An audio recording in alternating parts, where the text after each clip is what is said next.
Do not even think about buying an HMO unless you can answer these three questions. If you're watching this for the first time, my name is Azur Thatcher. I am the campaign director for Anizu Media. People come to me when they're looking to get more customers from the internet. I'm also a property investor, and I've been doing it for a number of years, and I've seen a lot of sort of issues along the way. One of the things that happened recently that has made me come up with the idea for this video, in fact, is that I was meeting with I had a call from an agent saying that they've got a property that they think I would be interested in. And when I started asking some questions about it, these are the three kind of questions that I asked. They weren't really able to answer them. So just because someone's bringing a deal to your attention or has a good property that sounds really good, you need to make sure you answer these three questions before you go ahead and buy it. And that goes out for people that are trying to source your investment properties as well. You need to ask these three questions before you should even look at the property. So just before I get into that, I want to let you know about an amazing event that I've got coming up. Now, if you go over to getleadswithvideoads.com/register, what you're going to find is a site that I've actually put together because I'm putting on an epic event where I'm going to be helping business owners, specifically property investors like yourselves, to actually get more leads for their business. A lead is a homeowner, it could be a tenant, it could be a guest for service accommodation unit, it could be a landlord that's just fed up and just is open to the ideas, the creative ideas that you've got, for example, rent to rent, service accommodation, any of those kind of things. So if you want more leads for your business, go to getleadswithvideoads.com/register.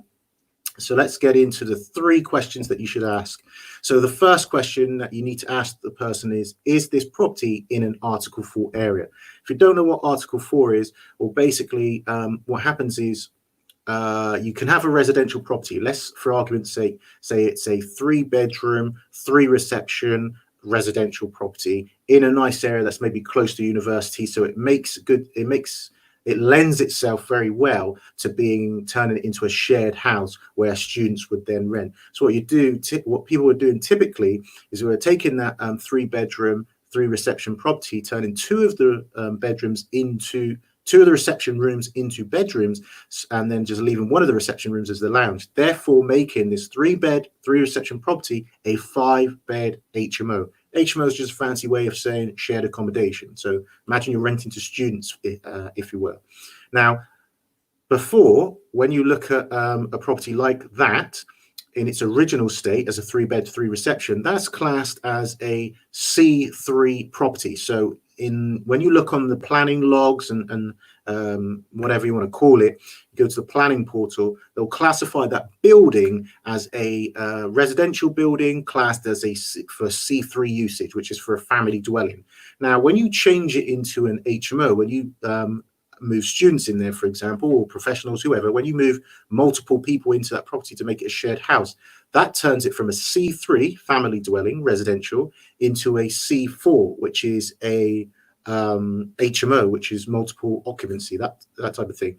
And what happened was, some time ago, I believe it was maybe 2008, possibly maybe 2012, you'll have to correct me on those dates, but what happened was the government made a change that's basically allowed the local councils to make their own rules, kind of, with regards to planning permission, specifically around the C3 to C4 thing. So what the idea was, councils could then turn around and zone certain areas of a city, and this changes from council to council, city to city, but zone certain areas of a city and designate those areas as Article 4 areas. And what that means is any property in that area that has 5 or more people sharing has to have a HMO license. That property requires it to be configured in such a way that meets health and safety standards. So, for example, mains link smoke detectors, fire alarms, gas safety certificates, 5-year electrical safety installation certificates, all of that kind of stuff. So from the tenant's point of view, it's quite good because landlords are being forced to do more to make sure they have good, healthy homes for the tenants to live in. And the sort of downside type of thing for the landlord is they had to pay a fee. And the council's supposed to come around and inspect it, but the reality is a lot of councils are got a lot of work and understaffed, so they're not able to do that. So they changed it so that they would have to inspect it within the 5 years. So anyway, that's a whole nother story. The main thing is that you need to know if the property is in an Article 4 area, because if it is, and someone's trying to tell you, oh, this property, it's got 6 rooms in the place, or, it's a 5-bedroom place, blah, blah, blah, used to be rented to a family, you should have alarm bells or warning bells flashing, because that it requires an HMO license. If it doesn't have an HMO license at the moment and it's in an Article 4 area, you as the new buyer are going to really struggle to actually get an HMO license, because most councils are not giving out HMO license anymore. They're not granting them. You can only have an HMO license for an existing property. So if a property was already rented to sharers before this change came in 2012, let's say, then you have what they call sui generis, which basically means grandfather rights. So you can take your tenancy agreement and say, hey, look, this has always been used as a student house or a shared house from before the Article 4 came into this area till after it came into this area. If you do that, then you're more likely to be able to get an Article 4 license. You may have to apply for a certificate of lawfulness from the council. You can give that to your lender, and then your mortgage company is going to be much more comfortable about giving you a mortgage, as in your insurance companies are going to be much more comfortable about insuring your property. If you don't have those things, it's going to be a nightmare. So if you've gone and bought a place thinking you're going to fix it up, and then you're going to put a mortgage exit by putting a mortgage on or anything like that, you need to make sure you've either got an HMO license or a certificate of lawfulness if it's in an Article 4 area. So I know I've gone on that point quite a bit, but it's a massive point. It's really overlooked quite a lot, and I don't think people quite appreciate the seriousness of that point. Now, just before I move on, if you're enjoying the information I'm giving you today so far, please give me a thumbs up. Helps me to know to make more videos like this. If I'm telling you information for the first time, then please do give me a wow or a heart emoji if you're enjoying it. If you know anyone that would benefit from the information from this video, then please do let them know about it. And if you're looking for any more lead for your business, you want HMO owners to come to you rather than you having to write landlord letters to the HMO register, which is what nearly everyone on a training course has been taught.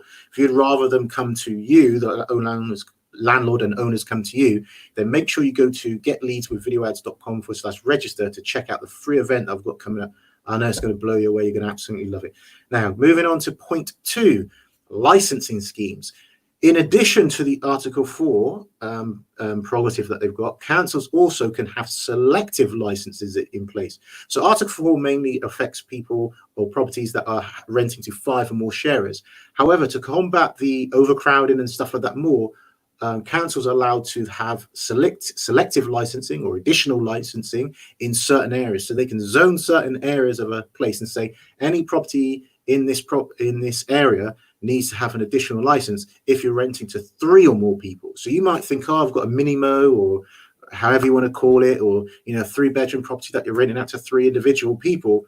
Well, if you're in an additional licensing area, then you need to apply to the council to get a license. Otherwise, you can face severe fines. So make sure that you check out, does the council operate additional licensing or selective licensing in the city that you're in? Is there an Article 4 area, and is the property that you're thinking of buying in that Article 4 area? And the third thing that's super important to realize is the number of bedrooms.